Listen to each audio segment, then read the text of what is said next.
था और मेरे खुद भी आंखों में आंसू आ गए, क्योंकि यह प्रकृति है। हम लोग आए हैं यहाँ पर, पता नहीं है कि किससे मिलेंगे, कहाँ सुख मिलेगा, कहाँ दुख मिलेगा, कब मिलेंगे, कब बिछड़ेंगे। इस वीडियो में आप देखेंगे कि शकुंतला जो है का क्या हो रहा है, क्योंकि आप लोग को पता है कि इसके पिछले वीडियो में शकुंतला अपने आश्रम से कर्ण ऋषि के आश्रम से चलती है अपने पति के घर, राजा दुष्यंत के घर। वहां पर आती है। आने के बाद राजा दुष्यंत को देखती है, दुष्यंत इसको देखते हैं, पर राजा दुष्यंत इसको नहीं पहचान पाते हैं, क्योंकि दुर्वासा ऋषि ने ऐसा श्राप दिया था कि जिसके याद में तुम इतनी बेसुध हो वही तुम्हें भूल जाएगा। श्राप का असर है। लाख कोशिश करने के बावजूद भी राजा दुष्यंत नहीं पहचानते हैं और कहते हैं कि कोई प्रमाण है। तो जब शकुंतला अपनी उंगली ऐसे करती है, वीडियो में आपने देखा है, तो अंगूठी जो राजा दुष्यंत दे रहते हैं उसकी उंगली में होती नहीं है। कहते हैं यहाँ तो कोई प्रमाण नहीं है। वार्तालाप काफी होता है। अंत में ऋषि और माँ गौतमी लोग चले जाते हैं, शकुंतला को अकेले छोड़ देते हैं और शकुंतला से कुछ वार्तालाप होता है और शकुंतला लास्ट में कहती है कि मेरे पेट में जो बालक है वह आपकी हस्तिन की सीमा के अंदर नहीं है और न मैं आपके हस्तिन की सीमा में हूं, और उनका घर छोड़ करके चल देती है। अकेले एक गर्भिणी स्त्री, अबला नारी पूरा दिन जंगल जंगल चलती रहती है। उसको खुद नहीं पता दोस्तों मेरी मंजिल कहाँ है। पूरा दिन चलने के बाद झाड़ी झरने पहाड़ करते हुए रात हो जाता है, चंद्रमा निकल आता है, आप लोगों ने देखा है, और इतनी थक जाती है कि एक पेड़ के पास गिर करके बेहोश हो जाती है। उसी समय उसकी माँ शकुंतला उसकी माँ अप्सरा मेनका आती है, उसको गोद में लेती है, कहती है हे मेरी पुत्री, तुम अनाथ न हो करके भी अनाथ हो गई हो। तुम्हारे कोख में पुरु वंश का धरोहर है, इसको तुम जो है पालना, इसको पैदा करना, और याद रखना ब्रह्मा विष्णु महेश के अलावा नारी से शक्तिशाली कोई नहीं है। उसके बाद शकुंतला को उठाती है, अपने पिता ऋषि कश्यप के पास ले जाती है, प्रणाम करती है। ऋषि कश्यप को मेरा प्रणाम, कहती है कि हे पिताश्री, हे ऋषिवर, यह मेरी पुत्री शकुंतला है। ऋषि कहते हैं राजर्ष विश्वामित्र की पुत्री? तो कहती है हाँ। कहती है कि इसकी शादी राजा दुष्यंत से हुई थी, पर राजा दुष्यंत ने इसको पहचानने से इनकार कर दिया है। मैं अप्सरा हूं, मैं पृथ्वी लोक में रह नहीं सकती हूं, इसलिए मैं आपके पास इस अपनी पुत्री को लाई हूं। और ऋषि कश्यप जो है मेनका के पिता होते हैं और उसके वजह से शकुंतला के नाना भी होते हैं। तो आप के पास मैं लेकर आई हूं। कहते कोई बात नहीं पुत्री, ये हमारे यहाँ सुरक्षित रहेगी और भगवान चाहेंगे इसका पति भी यहीं पर इसको मिल जाएगा। और उसके बाद शकुंतला वहां रह जाती है और मेनका चली जाती है और समय का चक्र का पहिया चलता रहता है। और जैसे ही 9 महीने 10 महीने होते हैं, शकुंतला एक खूबसूरत बालक को जन्म देती है। अब यहां से हम वीडियो शुरू कर रहे हैं। शकुंतला को डिलीवरी हो जाती है, प्रसव हो जाता है। उसके बाद बालक थोड़ा सा अभी छोटा ही रहता है। ऋषि कश्यप गोद में लेकर आते हैं। क्लिप देखिए। शकुंतला से कहते हैं कि हे शकुंतले, तेरा पुत्र देख कितना मासूम है, कितना सुंदर है, कितना कोमल है, कितना गुणवान है। लगता है सूर्य ने अपनी सारी आभा इसके ऊपर डाल दी है। वीडियो देखिए। तो शकुंतला कहती है कि यह आपके आशीर्वाद का फल है। उसके बाद अपने गोद में ले लेती है। उसके बाद आप क्लिप देखिए कि ये बालक थोड़ा सा बड़ा होता है।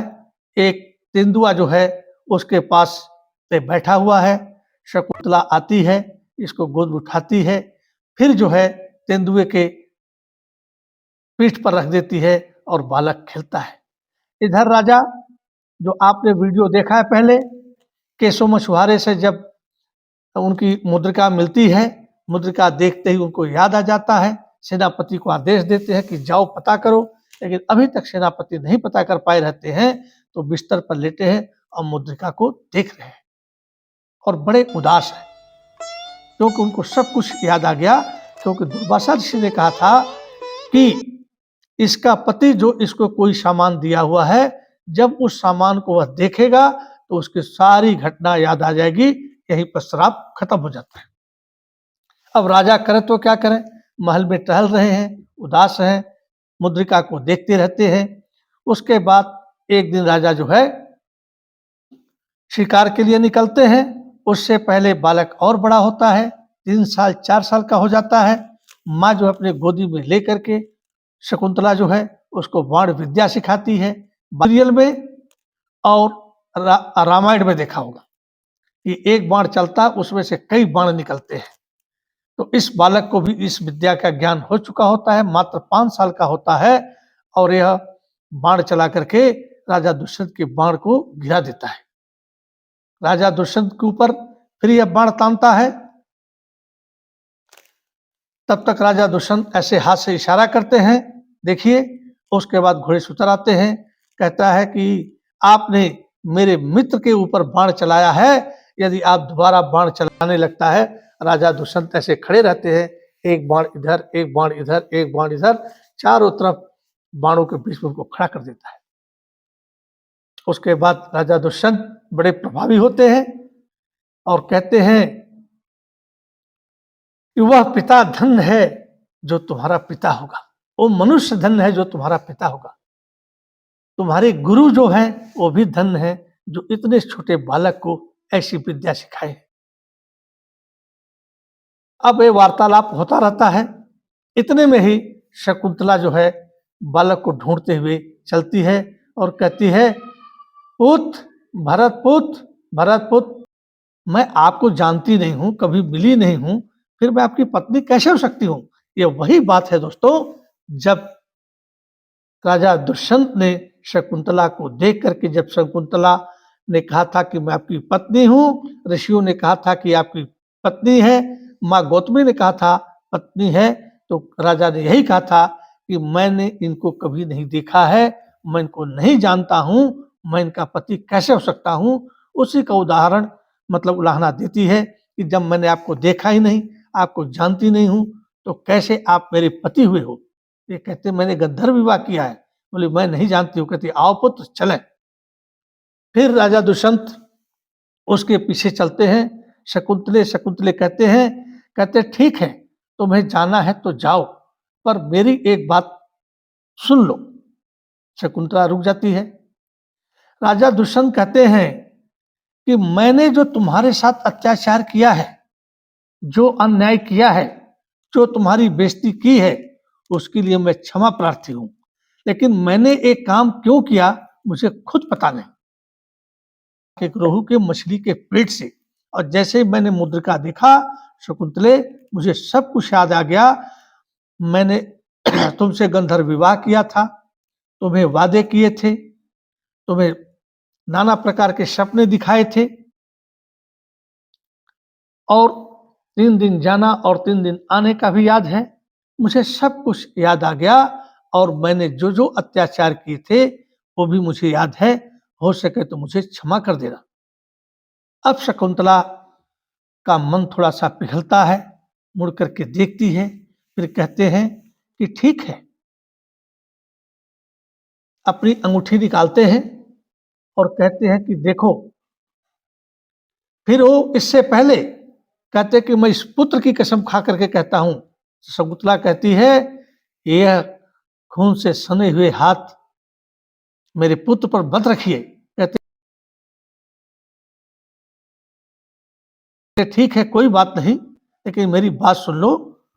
वो अपनी अंगूठी वही मुद्रिका निकाल कर कहते हैं कि तुम्हारे पास हस्तिन का मेरा धरोहर है, ये अंगूठी इस बालक को दे देना,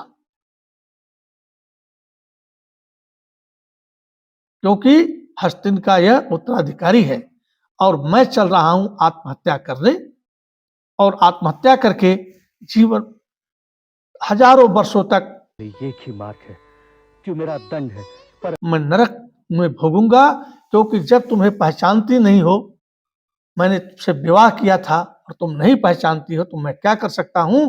मेरे सामने आत्महत्या करने का कोई विकल्प ही नहीं है।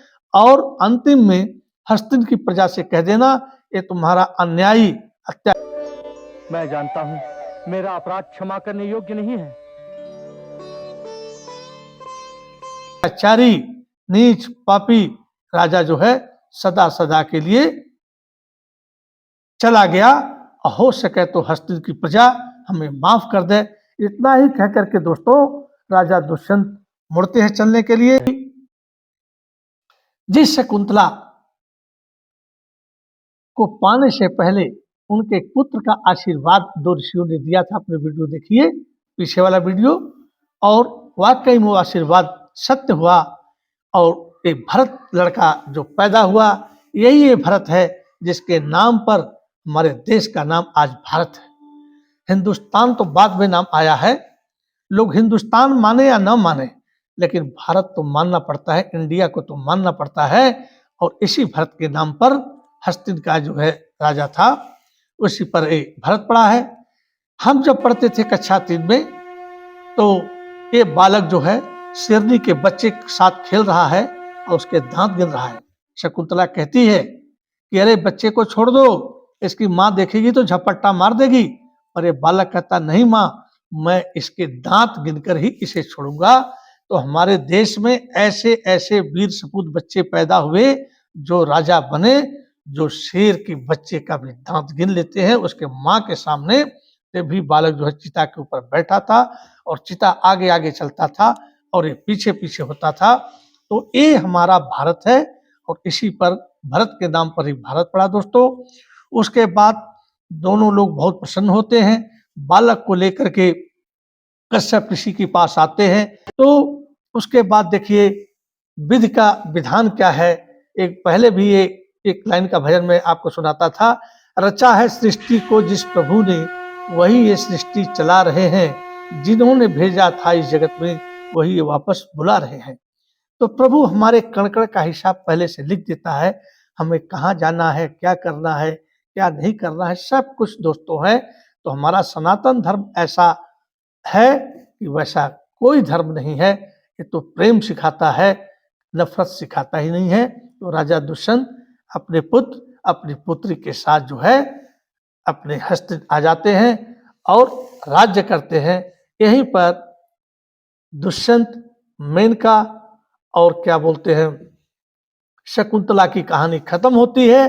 अब इसके बाद एक एपिसोड चलेगा आगे, जो राजा हरिश्चंद्र जो त्रिशंकु बने थे, उनके पुत्र जो थे, यहाँ से कहानी शुरू होती है त्रिशंकु की, नंदनी गाय के बारे में।